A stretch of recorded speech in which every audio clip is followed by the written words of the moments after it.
آئی دیکھنے کے لیے نہیں ہے, تسلی دینے کے لیے نہیں, بلکہ اس کے اندر دہشت پیدا کرنے کے لیے آئی ہے. یہ جائز نہیں ہے, بلکہ عیادت کا طریقہ یہ ہے کہ کوئی کتنا بھی سیریس ہو, کتنا بھی بیمار ہو, اللہ کے رسول فرماتے اس کے پاس جاؤ, اس کی پیشانی پہ ہاتھ رکھ کے کہو انشاءاللہ تم اچھے ہو جاؤ گے. یہ کوئی بڑا مرض نہیں ہے, کوئی تکلیف کی بات نہیں ہے, یہ تم اچھے ہو جاؤ گے, تمہاری بیماری دور ہو جائے گی, اللہ تمہیں جلدی سے شفا دے گا. حضور فرماتے ہیں کہ کم سے کم اس بیمار کا دل تو بڑا ہو جائے گا اور تمہاری حوصلہ افزائی سے اس کو خوشی تو ہو جائے گی.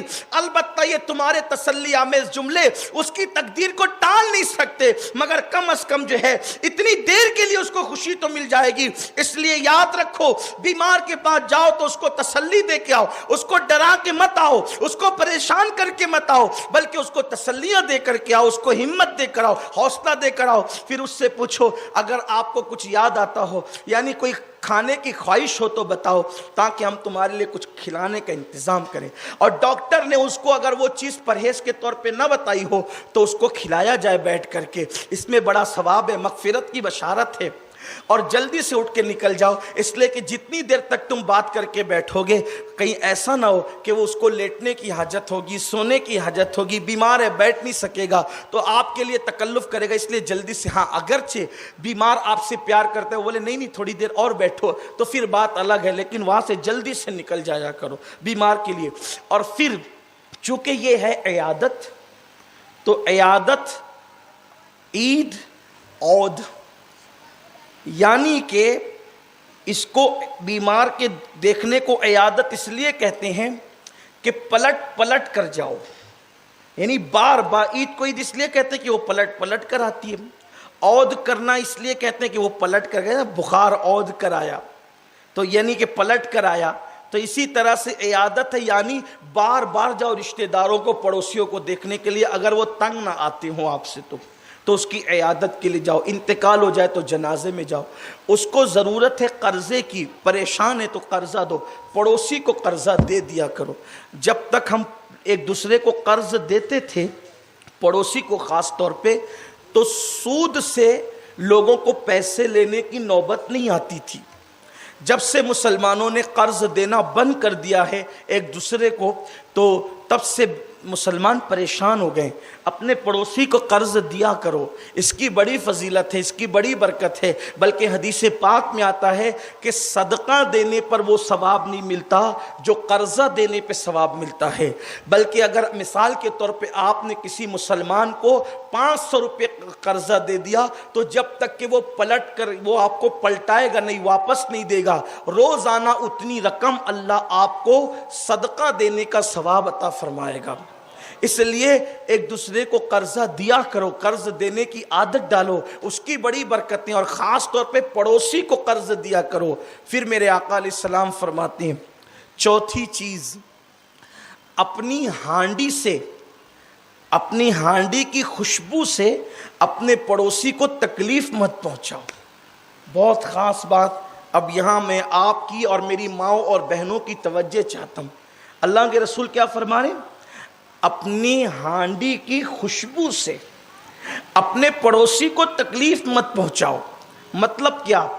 یعنی کہ اگر تم ایسا کھانا پکا رہے ہو کہ جس کھانے میں خوشبو آ رہی ہو, جیسے خوشبودار کھانے ہمارے یہاں پکتے ہیں, کبھی جو وہ پلاؤ ہے, بریانی ہے, دالچا ہے, اور اس طریقے کے کھانے ہیں جو گرم مسالے کی خوشبو اٹھتی ہے, تو اللہ کے رسول علیہ السلام فرماتے ہیں وہ خوشبو سے اپنے پڑوسی کو تکلیف مت پہنچاؤ. مطلب کیا کہ آپ کے گھر میں مہمان آئے یا نہیں بھی آئے, تو آپ نے اچھی کوالٹی کا کھانا پکایا, تو اس کی خوشبو محلے میں اٹھی, تو سرکار علیہ السلام فرماتے ہیں اب تھوڑا سا وہ کھانا جس کی خوشبو اٹھی تھی محلے میں اپنے پڑوسی کو بھیجو. اس لیے کہ کہیں ایسا نہ ہو کہ آپ کا پڑوسی پریشان ہو, تنگ دست ہو, غریب ہو, اور اس کے یہاں اتنے اچھے کھانے نہیں پکتے, تو اس خوشبو کی وجہ سے اس کا دل دکھے، اس کو اپنی غربت کا احساس ہو کہ کاش میرے پاس بھی دولت ہوتی تو میرے پاس بھی اچھا کھانا پکتا، میرے پاس بھی مال ہوتا، میں تنگ دست نہ ہوتا تو میرے گھر میں بھی اچھا کھانا پکتا۔ تو اللہ کے رسول علیہ السلام فرماتے ہیں کہ اپنے پڑوسی کو اپنے کھانے کی خوشبو سے، اپنی ہانڈی کی خوشبو سے تکلیف مت پہنچاؤ۔ حضور کے صحابہ میں حضرت سیدنا ابو ذر غفاری رضی اللہ تعالیٰ عنہ، یہ غریب صحابی ہے، اللہ کے رسول علیہ السلام نے ان کو نصیحت فرمائی، اے ابو ذر، جب تم کھانا پکایا کرو خوشبودار اور اس کی خوشبو اٹھا کرے تو اس میں تھوڑا سا ایک پیالہ پانی بڑھا کر ڈال دیا کرو، اس سے تمہارے کھانے کا کوئی نقصان نہیں ہوگا۔ اور وہ پیالہ ایک پانی اس لیے بڑھا کے ڈال دیا کرو کہ اتنا کھانا تم اپنے پڑوسی کے گھر پہنچا دیا کرو، پڑوسی کو تحفہ دو، اس سے محبت بڑھے گی۔ میرے آقا علیہ السلام فرماتے ہیں اگر ایک بکری کا کھر دے کر ہی اپنے پڑوسی کو خوش کر سکتے ہو تو اس کو خوش کر دیا کرو، اس لیے کہ تحفہ دینے سے محبت بڑھتی ہے۔ لیکن آج اچھے کھانے پکاتے ہیں تو لوگ چھپ چھپا کر کے کھاتے ہیں، اگر پڑوسی کو تھوڑا دیں گے تو ہمارا کیا نقصان ہو جائے گا۔ میں اپنے بچپن میں دیکھا کرتا تھا کہ جب بھی گھروں میں کھانے پکتے تھے تو باضابطہ طور پر کھانوں سے کھانوں کا تبادلہ ہوتا تھا۔ کبھی ایسا ہوا کہ بازو کے گھر میں دال بنی ہوئی ہے اور اپنے گھر میں اچھا کھانا بنا ہوا ہے اور ہم اپنے گھر کا کھانا وہاں لے کر کے گئے اور پھر مائیں بچوں کے ذریعے سے کھانا بھجواتی تھی۔ اب مجھے سمجھ میں آتا ہے کہ یہ بھی تربیت کا ایک حصہ تھا، وہ خود جا کر نہیں دیتی تھی بلکہ بچوں کے ذریعے سے بھجواتی تھی تاکہ بچوں کو یہ فکر ملے کہ اچھا کھانا پکے تو اپنے گھر کا کھانا پڑوسیوں کو بھیجنا چاہیے۔ لیکن وارے پڑوسی غریب ہو یا امیر ہو، جب ان کے گھر میں وہ اچھا کھانا پہنچتا تھا اور پھر کہا جاتا تھا کہ میری امی نے ایک پلیٹ واپس منگائی ہے تو کہنا بیٹا جاؤ بعد میں دیں گے۔ یہ بعد میں دینے کا فلسفہ مجھے کبھی سمجھ میں نہیں آتا تھا، لیکن بہت اللہ اکبر جب ہوش سنبھالا تب پتا چلا کیوں بعد میں دیں گے؟ کیا آپ کے گھر میں برتنوں کی کمی ہے؟ کیوں بعد میں دیں گے؟ دھل کے دیں گے کہ آپ دھل کر دینا چاہتے ہیں؟ اللہ اکبر۔ تو اور یہ بھی نہیں کہتے تھے کہ کیوں بعد میں دیں گے۔ واہ رے مسلمانوں، تمہارے نبی کی تعلیمات تمہارے دلوں میں کتنی جمی ہوئی تھی کہ وہ بازو کی چچی کہتی تھی کہ جا بیٹا بعد میں لے کر جانا، لیکن وہ بعد اس طرح دیکھا جاتا تھا کہ چند ہی دن گزرتے تھے، اس سے بہتر کھانا پھر اپنی پلیٹ میں رہ کر وہ بازو کی خاتون اپنے گھر پہ واپس کر دیا کرتی تھی۔ محلے کے اندر ایک محبتوں کا ماحول تھا، ایک پیار کا ماحول تھا، ایک الفتوں کا ماحول تھا۔ آج تو ایک دوسرے کو کاٹ کھانے کی پوزیشن ہے۔ یاد رکھو اگر تم نے عبادتوں پہ عبادتیں کی ہے اور تم نے صرف نماز کو جنت میں جانے کا ذریعہ سمجھا ہے یا تم نے چہروں کی داڑھیوں کو صرف جنت میں جانے کا ذریعہ سمجھا ہے تو میرے آقا علیہ السلام کا فرمان سن لو۔ رسول اللہ صلی اللہ علیہ وآلہ وسلم کی بارگاہ میں کچھ صحابی آتے ہیں اور عرض کرتے یا رسول اللہ، ایک عورت ہے جو نماز کثرت سے پڑھتی ہے، ایک عورت ہے جو نماز کثرت سے پڑھتی ہے، ایک عورت ہے جو تہجد بھی ادا کرتی ہے، ایک عورت ہے جو صدقہ کثرت سے دیتی ہے، لیکن اپنے پڑوس والوں کے ساتھ اس کا سلوک اچھا نہیں ہے، اپنے پڑوسیوں کے ساتھ اس کا رویہ اچھا نہیں ہے۔ اللہ کے رسول فرماتے ہیں وہ خیر پر نہیں ہے، اس کا ٹھکانہ جہنم ہے۔